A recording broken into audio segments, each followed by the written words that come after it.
এখানে আপনাকে বসায় রেখে সারা বাংলাদেশের নো সেক্টর 1 ঘন্টার মধ্যে থামিয়ে দিতে পারবো, আবার 10 মিনিটের মধ্যে চালু করে দিতে পারবো, তাও জিজ্ঞাসা করবে না কেন। 1 ঘন্টার ভিতরে আপনি শুনবেন চট্টগ্রাম পোর্ট, মোংলা পোর্ট সহ অল বাংলাদেশের নো সেক্টর থেমে গেছে। বাংলাদেশ নৌ শ্রমিক ফেডারেশনের সভাপতি শাহ আলম ভূঁইয়ার দাপটে নাকি কাঁপে সারা দেশের নৌপথ। দম্ভ করে বলেন তিনি চাইলে 10 মিনিটে বন্ধ করে দিতে পারেন সারা দেশের নৌ চলাচল। সাগর কিংবা নদীতে শাহ আলমের রয়েছে বিশাল দস্যু বাহিনী।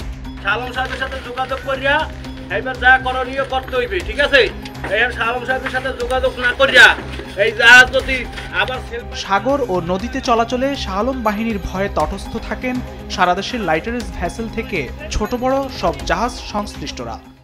সভাপতি বলেছে জাহাজ বন্ধ আজকে যাবে না, কোনো কারণ ছাড়াই এটা বন্ধ হয়ে যাবে। ভেসেল মালিকদেরকে শ্রমিকরা জিজ্ঞাসাও করবে না, সোজা জাহাজ নিয়ে চলে যাবে এখান থেকে। শ্রমিক ফেডারেশনের নেতা হয়েও নিয়ন্ত্রণ করেন পুরো দেশের লাইটারেজ ভ্যাসেল থেকে ছোট বড় সব জাহাজ চলাচল। সেই দিন মন্ত্রণালয়ে বসেছিলাম উপদেষ্টা সাকাওয়াতের সাথে, দেখলাম প্রথমে ঢুকে ছটং ছটং ছটং ছটং করতেছিল, এরপরে ওনাকে ধরেছি। এরপরে আস্তে আস্তে সুপসা বেলুনের মতো বেলুন ফুট হইলে যেরকম সুপসা যায় এরকম সুপসা যাইয়া তারপরে কোলা। কার্গো ভেসেল ড্রাইভারের সহযোগী থেকে নৌপথের অঘোষিত সম্রাট শাহ আলমের কাছে জিম্মি খোদ জাহাজ মালিক সমিতিও। নৌজানে আমি নৌ সেক্টরের একজন ফার্স্ট ক্লাস ড্রাইভার, আমি প্যাসেঞ্জার লঞ্চ চালাইছি, অভ্যন্তরে চালাইছি, আমি সাগরের জাহাজ চালাইনি। আমার প্রতিদ্বন্দ্বী হয় না এখনো। এইখানে যারা মালিক সমিতিতে নেতা আছে এগুলারও আপনি করিয়া বলার মতো লোক এখন আর খুব একটা নাই, এগুলো তুই তামারি করিয়া নাম ধরিয়াই ডাকতে হয়। শুধু তাই নয়, স্বৈরাচার হাসিনা আমলে নৌবন্দরে সিরিয়াল বাণিজ্যের নামে নানা অনিয়মের মূল হোতা এই শাহ আলম।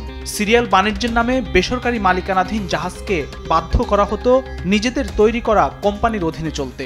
আমাদের জাহাজ মালিকদের ক্ষতি করে দিয়ে আটকে রেখে তারপর যদি প্রবলেম সলভ করে, আমাদের দেখা আসলে তারা অনেক কিছু পারে। সেই শাহ আলম আজকে এই শাহ আলম আরেকদিন হয়তো আমি বা আপনি শ্রমিকরা সংগঠন রূপে তো আমরা সবাই আসলে জিম্মি। আর এতে জাহাজ মালিকদের জিম্মি করে বছরে হাজার কোটি টাকার নিয়ন্ত্রণও থাকতো এই শাহ আলমের হাতে, যার কিছু অংশ যেত শাহ আলমের পকেটেও। 1000 কোটি টাকা, লক্ষ কোটি টাকা, 50,000 কোটি টাকা মানুষের যদি আমি লাড়াছাড়া করি, এতে আমার কি হয়?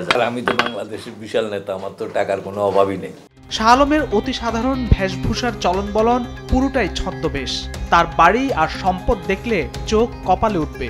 ঢাকার কেরানীগঞ্জে সুবিশাল বাড়ি, পাশেই প্লট, এছাড়া চট্টগ্রামের ফটিকছড়ির ভূজপুরে রাজকীয় বাগান বাড়ি রয়েছে। আর রাজধানীতে নামে বেনামে রয়েছে বহু প্লট ও ফ্ল্যাট। সব মিলিয়ে কয়েকশো কোটি টাকার মালিক এই শাহ আলম। আমাদেরকে যেই পাওয়ারফুল অবস্থায় দেখবেন এখানে আসলে মনে বুঝে না। এই শাহ আলম বাংলাদেশ নৌ শ্রমিক ফেডারেশনকে জোরপূর্বক কুক্ষিগত করে রেখেছেন গত 30 বছরের বেশি সময় ধরে। শাহ আলমের ভয়ে তার বিরুদ্ধে ভোটেও দাঁড়াতে চান না কেউ। ভোট ছাড়াই গত 36 বছর শ্রমিক ফেডারেশনের সভাপতি। মাত্র 2000 টাকা বেতনের একজন কর্মচারী শাহ আলম একজন জলদস্যু হিসেবে বর্তমান নৌ সেক্টরে আবির্ভাব হয়েছে। এইভাবে আমরা শ্রমিকরা জিম্মি থাকতে চাই না, শুধু শ্রমিকই জিম্মি না, মালিকদের একটা অংশ জিম্মি। তার অত্যাচারের জন্য এই সিরিয়াল বাণিজ্যের জন্য অনেক জাহাজ মালিক যা পথে বসে গেছে, জাহাজ বিক্রি করে দিছে। যেন নৌ খাতের অদ্বিতীয় অধিপতি। শ্রমিকদেরকে ব্যবহার করে যে নৈরাজ্য এবং সংগ্রামের গডফাদারই হচ্ছে শাহ আলম। আমরা চাচ্ছি কি এই সিন্ডিকেটটা না থাকে, মানুষ খোলা মুক্ত বাজার অর্থনীতি বিস্তার দেব, খোলা বাজার আমরা ব্যবসা করব। এই শাহ আলম নৌ সেক্টরের শ্রমিকদের জন্য একটা ভয়ঙ্কর দানব। শাহ আলমের নৈরাজ্য দেখতে যেতে হবে সাগর কিংবা নদীতে। শাহ আলমকে চাঁদা না দিলে দিনরাতে যে কোনো সময় মারধর করে বন্ধ করেন লাইটারেজ জাহাজ কিংবা ছোট বড় সব নৌযান। স্বৈরাচার হাসিনা আমলে মন্ত্রী শাহজাহান খানের হাত ধরেই নৌপথে প্রতাপশালী হয়ে ওঠেন শাহ আলম। সাগর ও নৌপথে শুরু করেন নৈরাজ্য ও চাঁদাবাজি। কথায় কথায় বন্ধ করে দিতেন নৌযান চলাচল, পরে টাকার বিনিময়ে ছাড়তেন অচলাবস্থা।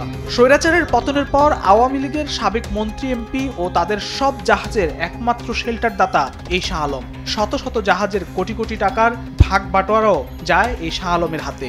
স্বৈরাচার আওয়ামী দোসর এই শাহ আলম এখনো হুমকি দেন নৌপথ অচল করে দেয়ার।